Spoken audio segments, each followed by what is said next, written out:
दोस्तों ये रिचार्जेबल एक बल्ब है, बहुत ही ज़बरदस्त बल्ब है। उसके अंदर 2 लिथियम के सेल लगते हैं, तो ये सेल रिप्लेस भी हो जाते हैं और मल्टी फंक्शन के लिए इस्तेमाल होता है। आप सीधा साधा इसे होल्डर के साथ लगा देना और बटन के थ्रू ये कंट्रोल होगा। तो इस तरह अगर आप बाहर इस्तेमाल करेंगे तो इस तरह आप दोनों इस पॉइंट को मिला के हाथ से इस्तेमाल कर सकते हैं।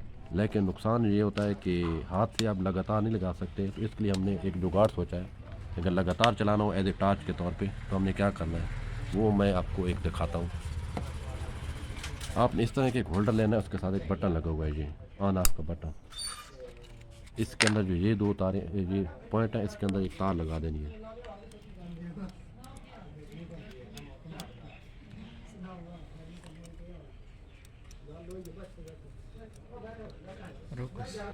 दोस्तों इस बल्ब का एक दूसरा फ़ायदा ये है कि जो लिथियम के जो सेल होते हैं ये एज ए चार्जर ही इस्तेमाल कर सकते हैं। उसे चार्ज करने के लिए आपके पास पड़े हो तो वो चार्ज भी कर सकते हैं, ऐसे दो दो करके।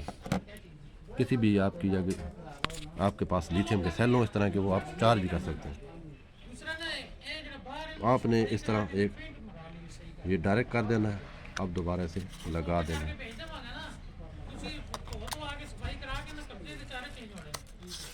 अब हम इसे एज ए टार्च के तौर पे इस्तेमाल कर सकते हैं। ये देखें, ये बहुत ज़बरदस्त जुगाड़ हो गया हमारा। तो वीडियो को शेयर भी करें, लाइक भी करें, तो इस चैनल को सब्सक्राइब कर दें। आप इस तरह तरह के बहुत अच्छे जुगाड़ आपको मिलेंगे।